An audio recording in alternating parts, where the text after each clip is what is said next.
এই মানুষটা কয়েক ঘন্টা আগেও বেঁচে ছিল, হাসতো, কথা বলতো, স্বপ্ন দেখতো। আজ আগুনের সামনে শুয়ে আছে নিঃশব্দে। একটা শ্মশান ঘাট, নদীর পাশে নীরব এক জায়গা। ধীরে ধীরে মানুষ জড়ো হচ্ছে, কারো চোখে পানি, আবার কারো মুখে নিস্তব্ধতা।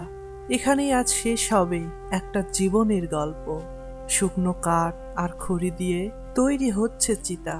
নদীর পানি দিয়ে শেষবারের মতো ভেজানো হচ্ছে দেহটা, যেন প্রকৃতির কাছেই শেষ বিদায়।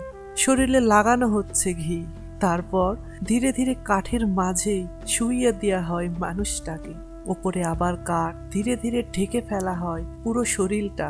চারপাশে ভেসে আসে কীর্তনের সুর।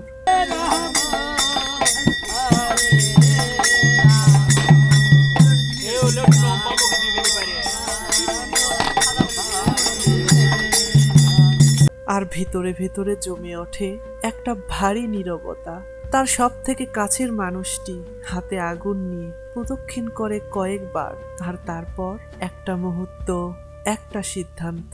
আগুন ছুঁয়ে যায় চিতাকে, ধীরে ধীরে জ্বলে ওঠে আগুন, আর সেই আগুনের সাথে শেষ হয়ে যেতে থাকে একটা জীবনের সব স্মৃতি।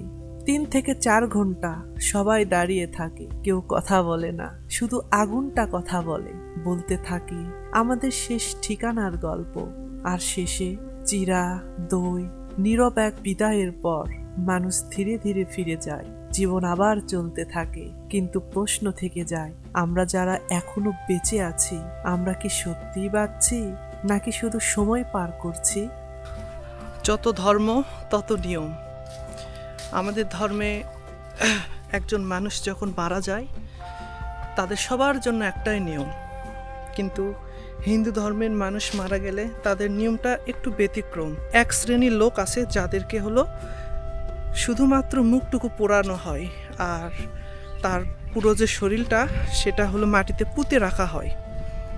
আবার আরেক শ্রেণীর মানুষ আছে যাদেরকে হলো সম্পূর্ণরূপেই পোড়া হয়।